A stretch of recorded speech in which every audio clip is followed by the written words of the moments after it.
आपकी सैलरी या पेमेंट से टैक्स डिडक्ट हुआ है, लेकिन क्या आप जानते हैं कि कितना टैक्स डिडक्ट हुआ और किस सोर्स से? आज मैं आपको एफबीआर आईआरएस की रिपोर्ट से ये डिटेल्स चेक करना स्टेप बाय स्टेप दिखाऊंगा। आप रिटर्न फाइल करना चाह रहे हैं और आपके पूरे साल में टैक्स डिडक्शन कहाँ कहाँ हुई है, कौन से सेक्शंस के अगेंस्ट हुई है, कितनी अमाउंट पर हुई है और किस टाइम पर हुई है, कौन सी डेट पर हुई है। तो ये परेशान नहीं हो, आपको एमआईएस रिपोर्ट में ये सारी चीज़ें मिल जाएंगी।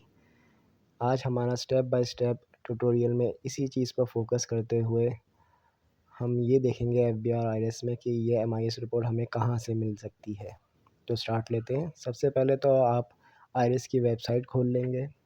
आईआरएस की वेबसाइट खोलने के बाद फिर अपनी आप आईडी और पासवर्ड इनपुट करेंगे, ये जैसे मैं एरो में दिखा रहा हूँ। पहले तो अपना CNIC इनपुट करेंगे। यूजली इंडिविजुअल्स की आईडी जो होती है वो CNIC ही होता है। फिर उसके बाद अपना पासवर्ड इनपुट करेंगे। ये दोनों फील्ड्स इनपुट करने के बाद फिल करने के बाद आप लॉगिन पर क्लिक करेंगे। लॉगिन क्लिक करने के बाद आप देखेंगे कैप्चा आया है। ये जो मिक्स न्यूमेरिकल और अल्फ़ाबेटिकल वैल्यूज़ हैं, इसको एज़ इट इज़ इनपुट कर देंगे। फिल करने के बाद वेरीफाई पर क्लिक करेंगे। तो अब हम लॉगिन हो गए हैं आईआरएस की वेबसाइट पर। यह आपको इंटरफेस दिखेगा। यूजली सब इससे वाकिफ़ होंगे। अब हमारा जो मेन मकसद है एमआईएस देखना है। एमआईएस का ऑप्शन आपको टॉप लेफ़्ट पर दिखेगा, होम बटन के बराबर में या होम आइकन के बराबर में एमआईएस।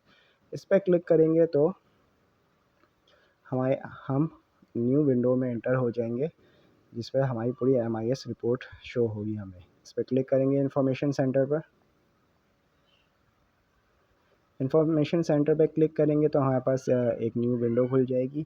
जैसे कि आप ये देखेंगे, इस तरीके की विंडो होगी। उसमें बहुत सारे आपको ऑप्शंस दिखाई दे रहे होंगे। Foreign assets, FCY demands, sorry FCY domestic assets, e hearing, payment details, pending AOP verification. हमारा जो मेन ऑप्शन है पेमेंट डिटेल्स से रिलेटेड है, जिसमें हमें डिडक्शंस मालूम करनी है कि हमारे पूरे साल में कितनी हुई है। इसको क्लिक करेंगे। इसको क्लिक करने के बाद आपके पास ये पूरी विंडो बिल्कुल चेंज हो जाएगी। ऑप्शंस आ जाएंगे आपके पास जो हमें डिडक्शन के हवाले से चाहिए या हमें पूरे साल की डिडक्शंस के बारे में मालूम करना है। इसमें जो रजिस्ट्रेशन नंबर है, सबसे पहले आप देख रहे हैं वही इंडिविजुअल के जो जिसकी आईडी है उसके इंडिविजुअल का रजिस्ट्रेशन नंबर है। इसके बाद CPR है। CPR नंबर आप इनपुट कर कर आप अपना उस पर्टिकुलर जो आपकी पेमेंट है जिसके अगेंस्ट ये CPR जनरेट हुआ है उसकी डिटेल हासिल कर सकते हैं। इसके बाद सेक्शंस हैं। पेमेंट सेक्शंस को अगर आप देखना चाहें कि मखसूस आपका अगर कोई पेमेंट सेक्शन जैसे सैलरी का होता है 149, इस पर सर्च कर सकते हैं, उसकी आपकी सारी पेमेंट्स आ जाएगी। इसी तरह आप कौन से मंथ का चेक करना चाह रहे हैं, जून, जुलाई या आप किसी मंथ का जिसमें आप मखसूस पेमेंट अपनी देखना चाह रहे हैं, वो भी आप यहाँ से सर्च कर सकते हैं। पेमेंट डेट आप कहाँ से कहाँ तक की पेमेंट देखना चाह रहे हैं कि डिडक्शंस का कि फॉर एग्ज़ाम्पल आपके शुरू के 6 महीने में हुई तो आप वहाँ से फ्रॉम में आप डेट जहाँ से स्टार्टिंग डेट है फिर उसके बाद टू में आप एंड डेट डाल देंगे। इसी तरह टैक्स ईयर के ऑप्शंस हैं आपके पास, पेड अमाउंट का ऑप्शन है और पेमेंट सोर्स का भी ऑप्शन है।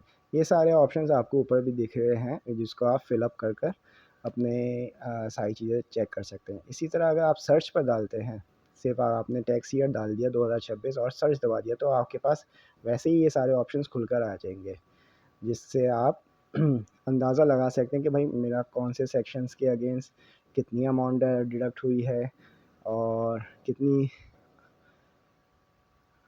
कितनी अमाउंट पर हम मेरा टैक्स डिडक्ट हुआ है, कौन से मंथ का था।